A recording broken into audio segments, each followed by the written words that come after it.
From emerging threat to meticulously planned military network, it's 1 year since ISIL seized Iraq's second largest city and international attention. How is the fight being waged against the group and by the group for territory and allegiance? This is Inside Story.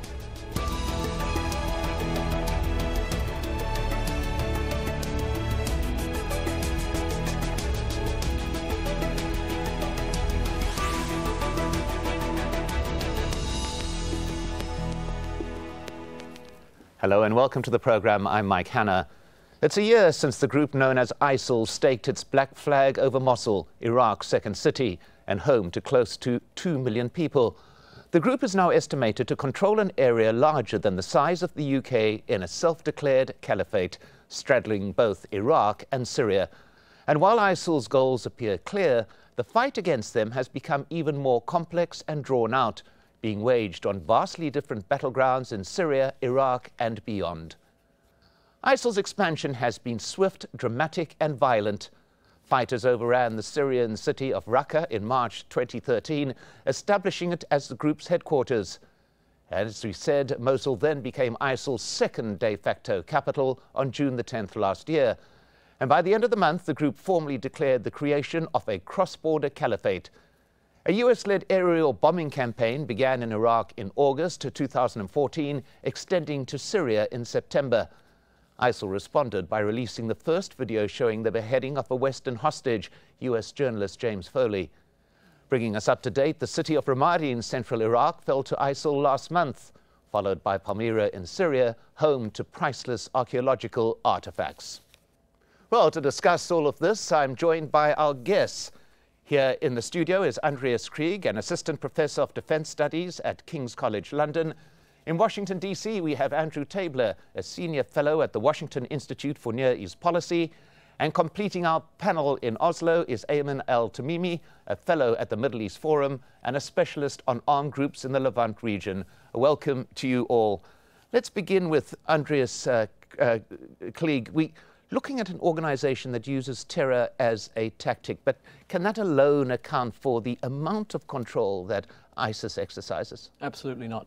I think it's a very narrow look that is in Western media. It has been usually talked about as ISIS being primarily or exclusively a terrorist organization, which is not what they are. They are an insurgency organization, which obviously need to win over hearts and minds, and that's where they've proven to be quite sophisticated, because they were able to win over the hearts and minds and support of local communities in Syria, in Iraq and in other places in the Middle East where the communities are disenfranchised. So the narrative of ISIS has been very sophisticated in kind of winning over these kind of communities who feel disenfranchised and left alone by governments and the international community at large. So ISIS is very much the alternative to any existing status quo in the region. Well, Andrew Tabler, we heard there the phrase hearts and minds. Is ISIL succeeding in this? I think that they are coming to the defense of Sunnis in particular, their demographic base, in places like Syria, where others were not coming to their defense. And that includes not just the international community, but also more moderate elements of the opposition. The other thing I think that's attractive for them is they're quite effective and coherent, and in the chaos of a place like political chaos and the military chaos and overall chaos, a place like Syria, that means a lot. And people, over time, tend to support a winner. And over time, ISIS has been able to attract some other groups besides their hardcore elements, including some tribes, through coercion and enticing them with incentives into their fold, and have thus expanded their territory further in the last year than I think most Western policymakers expected. Well, Aymenn al-Tamimi, this tactic does appear to have solidified ISIL's control in many of the areas, does it not? Yes, and it's particularly notable that with the declaration of the caliphate at the beginning of Ramadan last year, what you see is an evolution in the Islamic State's own administrative structure. Instead of being more localized with administrations covering limited aspects of life, you now have something that's purporting to be a like a central government with various state departments, so to speak. So, for example, the Diwan al-Ta'lim deals with education, the Diwan al-Siha deals with health, and the Diwan al-Khidmat deals with public services like electricity provision, and so on. And the bringing about of this kind of comprehensive system, although it does need to be subjected to some critical scrutiny. For example, we can ask the question of, how far is this actually just a case of co-opting services officers that were already in existence and compelling them to work, so to speak. And that's definitely the case in Iraq in particular. But regardless, it does bring a sense of order in a chaotic environment, and that helps to entrench this group. And the foremost problem we're facing is there is a lack of local opposition within the heartlands of their territories to challenge ISIL rule. Well, let's just take a look at that structure that you mentioned. An investigation by the German magazine Der Spiegel has revealed how ISIL planned and later implemented a detailed intelligence system that helped its takeovers in Syria and Iraq. It obtained documents said to belong to a former intelligence chief under Saddam Hussein turned ISIL leader in Syria. The documents show how ISIL operated spy cells that would report to local and regional intelligence chiefs. The spies were sent out to collect all kinds of information, including lists of powerful families. They were also told to infiltrate rival rebel brigades and identify their leaders. ISIL spies were also ordered to uncover illegal activities that could be used to blackmail people in the future. Overall, the documents point to a complex system of surveillance designed to allow the group to control the people it ruled. Now, Andreas Krieg, clearly this is a strategy that is very carefully thought through and sophisticated to an intense level. Correct. I think we haven't seen that kind of sophistication with any jihadist group until today. I mean, the only way you could compare it to other Islamist organizations in terms of its organizational sophistication is maybe Hezbollah, obviously being a completely different type of organization. But ISIS is very sophisticated because they were able to bridge this gap between the Islamist ideologues and these people who used to work for the Ba'athist regime of Saddam Hussein. So they were able to embrace, on the one hand, tribes who themselves are not very religious, the Baathists, who by nature are actually secular people, and obviously ideologically motivated mujahideen, foreign fighters who come to fight jihad. All these three components, which on paper actually look like not compatible at all, have been merged into one very sophisticated system where there's a lot of delegation from the central core of ISIS, which is run from Raqqa or from Mosul, and then delegates a lot of power and authority to local civilian and military councils and on local level in Syria, in Iraq, but also now more and more in Libya and also in Yemen and other places where we see ISIS appearing. And this kind of structure is a quasi-state structure, and I agree with Aymenn that this is something unheard of and unseen. Well, Aymenn al-Tamimi, you've also studied a number of similar documents and translated them. It's not only on the political aspect that they appear to be operating, but on the social one too, creating social services that, as we've heard in many areas, are lacking. Would that be correct?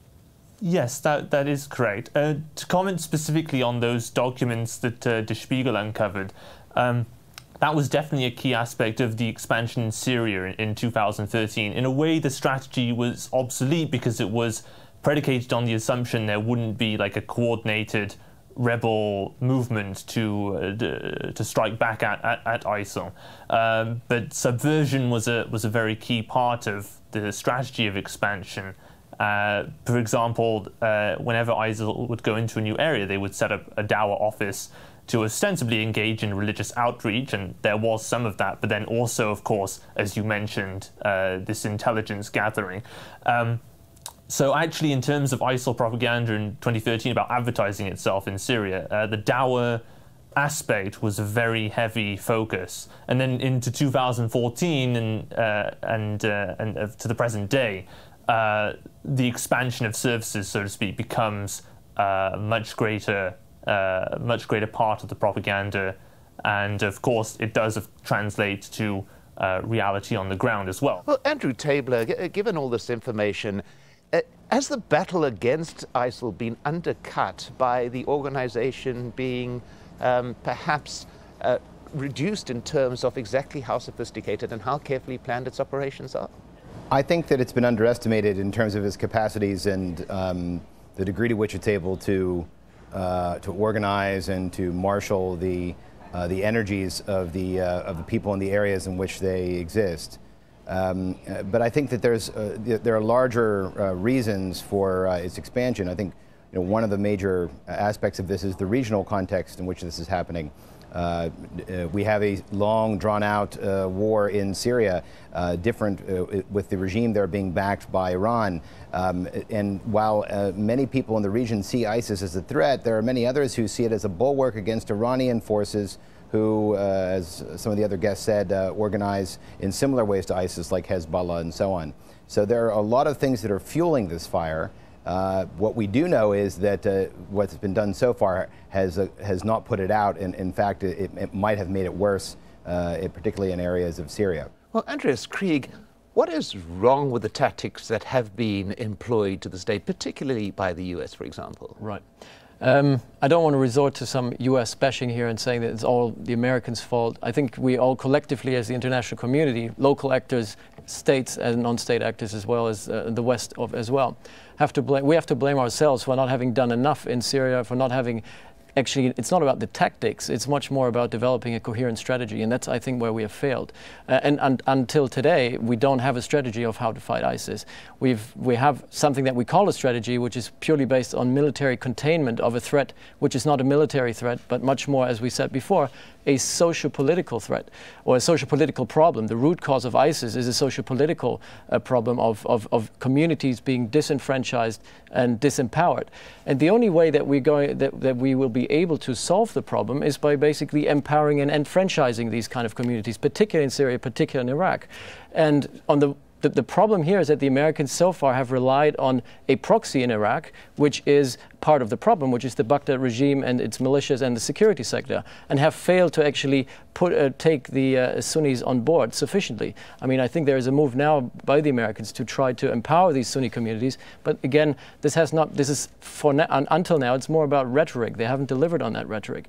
And in Syria, the problem remains. For the last 4 years, the US hasn't done enough, the West hasn't done enough, and also Arab partners haven't done enough to actually find a strategy and say, this is what we have to do to solve the conflict. By just saying we're gonna support certain groups here and there, we're gonna strike ISIS, but at the same time we're gonna leave Assad in power. This is not a real coherent strategy, and it's going to fail. So we need to find a way to empower these communities, to give them an alternative, because right now they are in Syria faced with a choice of regime or Daesh.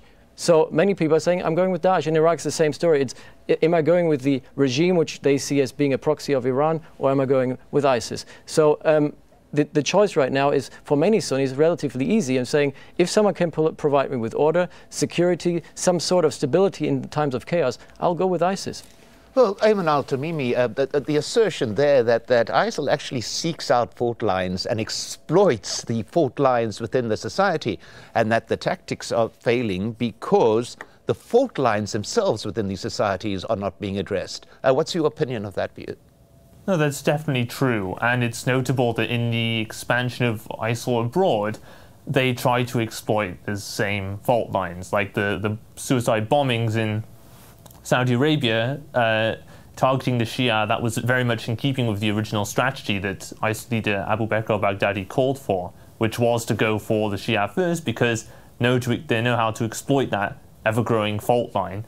And the problem that Saudi Arabia hasn't exactly treated its Shia minority as equals with the Sunni population, and so that has a potential also to become a whole new problem involving the ISIL dynamic within Saudi Arabia. And yes, the problems within Syria and Iraq, I think the fault lines, ethno-sectarian, these would take decades to resolve, if ever.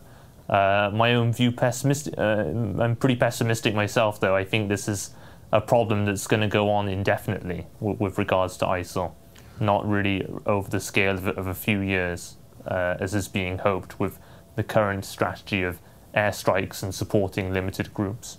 Well, Andrew Tabler, you mentioned a few answers ago about the chaos in the areas in which ISIL is operating, which is yet again another weapon tactic that is employed.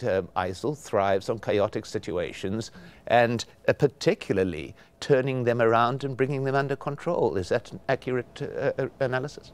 Yes, it is. I mean, I think Aymenn put it well. But I guess I look at it.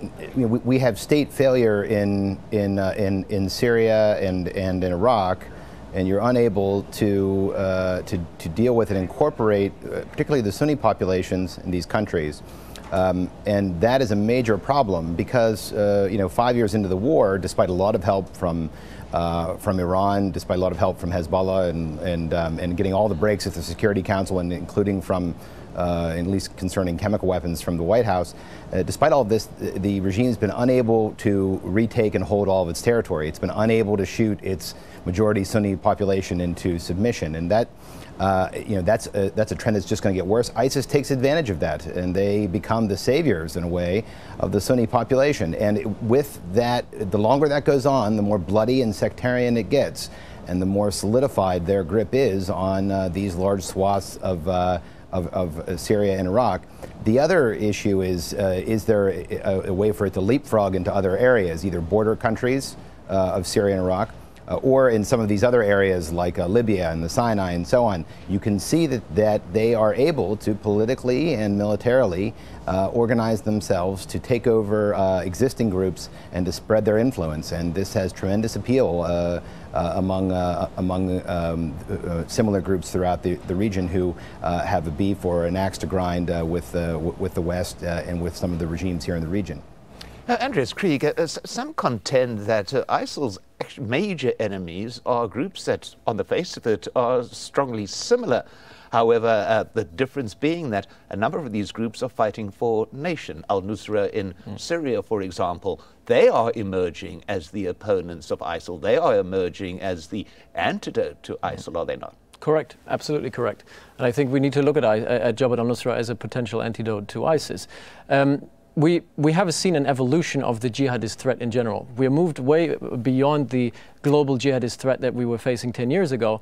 Today, the currency in jihadism in general is holding territory, providing public services, and providing public goods and social services, and interacting with local communities. This is the new currency of jihadist movements, and thereby we see Al-Qaeda, for example, has allowed its own franchises to emerge from Al-Qaeda, from core Al-Qaeda groups such as Ansar al-Sharia in Libya and Yemen, and Jabhat al-Nusra, who very much are being asked by the central leadership of Al-Qaeda to provide exactly this, provides socio-political organization and order in times of anarchy to local communities. And this is going to be, it's a Cold War between ISIS and Al-Qaeda affiliates. Well, Aymenn, al-Tamimi, the evolution of these type of groups, I mean, originally Al-Qaeda, for example, were instructed by Osama bin Laden to avoid local issues and to focus all their activities on attacking the West. This is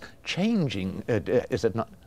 Yes, with Jabhat al-Nusra, of course, Abu Muhammad al-Julani, the leader, claimed that Ayman al-Zawahiri, the current leader of Al-Qaeda Central, had ordered him not to attack the West. And it's notable that Jabhat al-Nusra actually is a bit more of a complicated picture. They seem to be going in different directions depending on the period. I mean, last year, when they routed perceived Western-backed groups and allies of the West, Harakat Hizm and the Syrian Revolutionary Front, people perceived them to be taking a more hard line, and you could see that with the emergence of certain institutions that were clearly Nusra-affiliated, although officially independent, like the Dar al-Qadha, which would deal with judicial matters. But on the other hand, you have these recent gains in Idlib with the Jaish al-Fatah coalition that reflect like the old Nusra strategy of intertwining with the wider Syrian opposition and mainstreaming themselves as a brand, that it becomes very difficult for the Syrian rebel groups as a whole to shake them off. So yes, there is this. There have been these contrary trends pulling one direction or the other, but the overall direction it seems to be going in now is the sense that Al-Qaeda is like the moderate alternative to the Islamic State. And actually, I think that's quite dangerous because considering in the long term, eventually there is going to be the goal of attacking the West, and so mainstreaming makes it very difficult to get rid of them, and that's a huge problem. Well, let's just pause here and take a look at financing. ISIL's been described as the richest armed group in history, with a budget estimated to be as high as $2 billion a year. The group started out by stealing and looting, later demanding taxes from shops and businesses and cuts from cross-border smuggling. The big money came from selling and trading oil from seized refineries. And ISIL has even created a Ministry of Antiquities to sell on the spoils from looted archaeological sites. Well, Andrew Tabler, a traditional way to fight what are labeled terrorist organizations has been to attack their funding. But in this particular case, sure, that is not a easily reachable target, is it? No, it's not. A lot of the, as you've mentioned, a lot of this trade is in kind. It's all outside of the major networks, finance networks. That's not to say all of it is. There's still plenty that could be done, but it's very difficult using existing tools, financial tools, to constrain this kind of organization. Well, your view of that, Andreas Krieg, the concept of its financing actually reflecting its tactics as an organization. You can't get your hands on it. There's nothing tangible. Correct. Exactly. There's nothing tangible, and it has been so diversified, and so much has been delegated to local middlemen, involving a network of people that naturally might not be the natural allies for ISIS, even involving people in Turkey, involving people in Lebanon, involving people in the Kurdish areas, who just want to make a quick buck. And this has helped the illicit trade of oil and hydrocarbons. It has aided the illicit trade of antiquities as well. The issue remains, though, that ISIS mainly can generate money from extortion, and that's what they've been doing. And this is something that we as the international community, as outsiders, cannot really interfere with.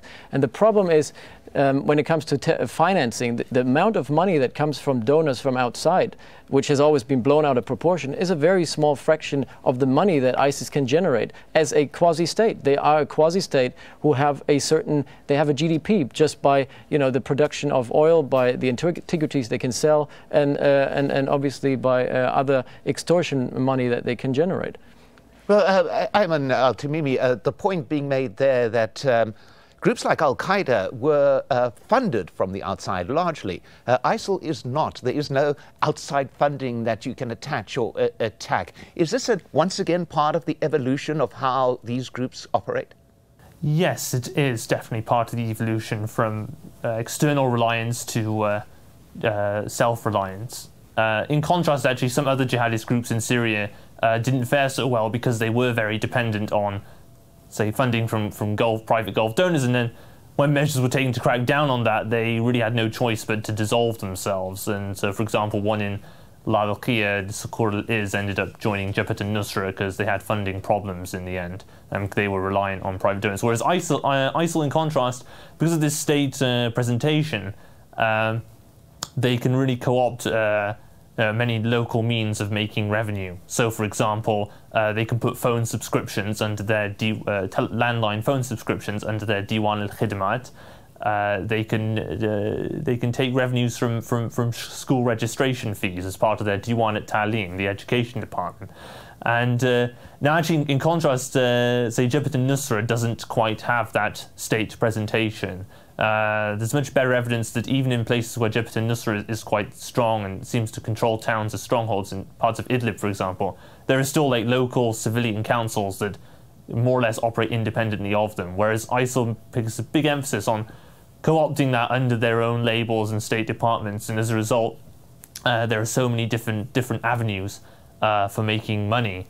Really, you'd have to dismantle that state structure. You'd have to destroy ISIL, so to speak. But, a complex situation that has emerged over the year. That brings us to an end of our discussion. My thanks to Andrew Tabler, Aymenn al-Tamimi, and Andreas Krieg. And thank you for watching. As always, we would like to hear your thoughts. You can contact us on our program page at aljazeera.com. You can also post your comments at facebook.com/AJ Inside Story or tweet us at AJ Inside Story. From me, Mike Hanna, and the whole team here, goodbye for now.